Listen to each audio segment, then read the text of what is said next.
They called her Unsinkable, Japan's ultimate carrier, armored and invincible. But within hours of her first battle, Taihō would vanish beneath the Pacific, torn apart from within. The ship, born from defeat, carried secrets no armor could protect. After Midway, Japan's pride lay in ruins, with the 4 fleet carriers gone and alongside its naval supremacy. From those ashes rose a single answer: Taihō. Meaning Great Phoenix, she was designed to prove that Japan could still dominate the Pacific. Her flight deck was armored with 3 inches of steel, which was a first for any Japanese carrier. It was built to resist the kind of bomb strikes that had doomed Akagi and Kaga. Beneath all that armor, her hull was compartmentalized like a purebred battleship, with fuel lines reinforced, her engines capable of over 33 knots. Every plate and rivet carried a message. Never again would a single hit decide Japan's fate. Even to the men who served aboard her, Taihō was so much more than a warship. She was redemption in motion, a solid symbol that Japan could still control the air and the ocean. As she prepared for her first mission in 1944, the fleet believed it finally possessed a weapon worthy of turning the tide, although even legends have weaknesses hidden beneath their armor. Because perfection that's built in desperation always carries cracks that eyes can't really see. Taihō's creation was a feat of sheer determination. Commissioned in March 1944, she emerged from Kure Naval Arsenal as Japan's last fully realized carrier that was sleek and powerful, but hurried nonetheless. Every deadline was cut close. The war had drained Japan's resources. Steel was scarce, skilled labor scarcer still. What should have taken years was completed in less than 2. Engineers pushed limits they barely understood. Her armored flight deck added unmatched protection, but also immense weight, forcing design trade-offs deep below the waterline. New aviation fuel systems promised faster refueling, but they introduced some volatile risks as well. Tight schedules meant critical testing was skipped, and men worked through air raids, welding beneath blackout tarps as bombs fell miles away. When Taihō finally sailed, she represented both triumph and exhaustion, a masterpiece built under siege. She was immediately placed under Admiral Jisaburo Ozawa's command, leading the mobile fleet into Operation A-Go, Japan's last great carrier offensive. To every sailor aboard, Taihō wasn't just a ship. She was proof Japan still had strength left to fight. Seemed like the first mission would test that belief to the breaking point. The ocean ahead would become a graveyard for Japan's dying air power. June 19, 1944, dawn over the Philippine Sea. Taihō cuts through rather calm waters, her decks alive with motion. Mechanics tune engines, armorers load bombs, and pilots stand by for launch orders. She leads Admiral Ozawa's mobile fleet of 9 carriers, hundreds of aircraft, and Japan's last chance to turn the tide. Their objective: destroy the US 5th Fleet before it reaches the Marianas. American landings at Saipan threatened Japan's defensive perimeter, and the Imperial Navy's answer was to strike first, fast and hard. From Taihō's armored deck, waves of Zeros, Judies and Jills roar into the sky, chasing radar contacts beyond the horizon. But what awaited them wasn't opportunity, it was total annihilation. The US carriers, guided by superior radar and veteran pilots, turned the skies into a slaughterhouse. One by one, Japan's attacking waves vanished in flames before ever reaching their targets.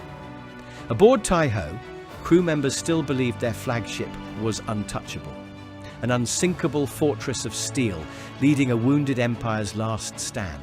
They were wrong. Their greatest threat was already closing in from below. Beneath the waves, a single hunter waited, silent, patient, and deadly precise. At 7:45 a.m., the submarine USS Albacore, commanded by Lieutenant Commander James W. Blanchard, sighted Taihō's task group slicing through the Pacific. He maneuvered into position, closing the distance through layers of Japanese escort screens. 6 torpedoes left their tubes in rapid succession, and were streaking toward the largest target the US Navy had ever faced. One torpedo found its mark. It struck Taihō's starboard side beneath the forward aircraft elevator. The explosion ripped open her aviation fuel tanks, flooding the lower compartments with volatile gasoline fumes. The carrier lurched, listing slightly, but her engines kept turning. To the men aboard, it felt survivable. Another test of their unsinkable armor. Damage reports were somewhat confusing as pumps were activated, compartments sealed, and operations resumed. Pilots continued launching for the morning strike, unaware that each takeoff vibrated the leaking tanks below. In the command tower, Admiral Ozawa received word, minor damage, under control. The truth was far worse. The blast hadn't sunk Taihō. It had transformed her into a floating bomb, waiting for the smallest spark to end her. What followed wasn't enemy fire, just human error turned catastrophe. Inside Taihō, the air grew noticeably heavier by the hour. Gasoline fumes seeped through the lower decks, pooling in every compartment the damage control teams couldn't reach. The crew, now choking on the smell, opened hatches and ran the ventilation system to clear it, unaware they were spreading death throughout the ship. Fuel vapor flowed through ducts, engine spaces, and even the crew quarters. Each gust of circulated air carried a thin mist of explosive gas to all corners of the carrier. No one realized the danger. The ventilation crews were following standard procedure for any ship but Taihō. Her armored hangar perfectly trapped the fumes, turning every sealed space into a potential ignition chamber. By noon, the temperature below decks climbed dangerously. Engineers worked beside flickering lights, mechanics refueled aircraft, and officers prepared for another launch cycle. From the outside, Taihō looked untouched, calm, organized, efficient. But below the armored deck, the unsinkable carrier was seconds away from becoming her own worst enemy. Then, without warning, the ship became its own executioner. At 14:30 hours, the inevitable happened. Deep inside Taihō's hull, a faint spark that was likely from an electric motor or tool found the vapor cloud that had filled the ship. The result was instant and absolute. A thunderous explosion ripped through the hangar decks, hurling aircraft, ammunition, and men into the air. Bulkheads tore apart as secondary blasts followed. Flames engulfed everything, from the bridge to the engine rooms. Sections of the armored flight deck buckled upward. Elevators were blown clear off their rails.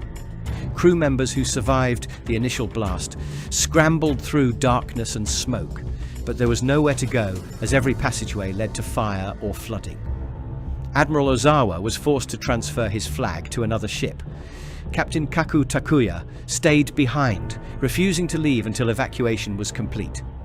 Within hours, Taihō, the pride of the Imperial Navy, rolled onto her side and disappeared beneath the Pacific. From the surface, survivors could only watch as the sea swallowed the unsinkable carrier whole, leaving nothing but oil, debris, and silence. Yet even as she died, courage flickered across the smoke-choked horizon.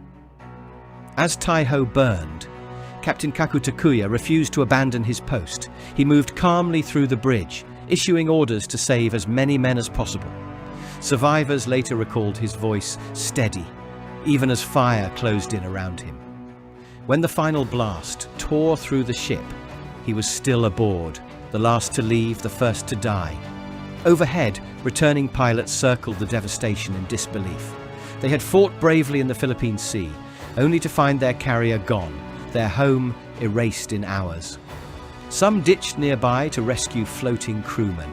Others had to fly on, fuel nearly gone, toward uncertain land bases that would never see them arrive.